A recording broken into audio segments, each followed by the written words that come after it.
என வாழ்ந்த வாழ்க்கையை மாற்றி சிறப்பாய் வாழ வைத்தவரே. புலிகரை நோக்கி புறப்படுவோம், நம் கருப்பனின் அருளை தினம் பெறுவோம். புலிகரை நோக்கி புறப்படுவோம், நம் கருப்பனின் அருளை தினம் பெறுவோம்.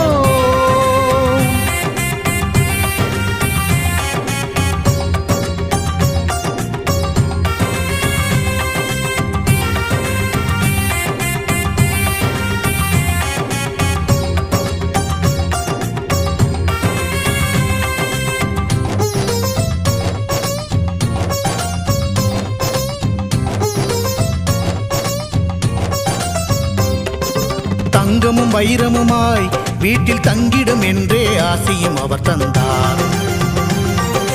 உன்னுடன் நான் இருப்பேன் என காட்சியை தந்து வரமும் எனக்களித்தார். புதுவித வாழ்க்கையை அள்ளி தந்து புறப்படு என்னுடன் என்று சொன்னார். பரம்பொருள் யார் என உணர வைத்து என் பரம்பரையை அவர் காத்து நின்றார். எந்த திசையிலும் வாழ்பவனே,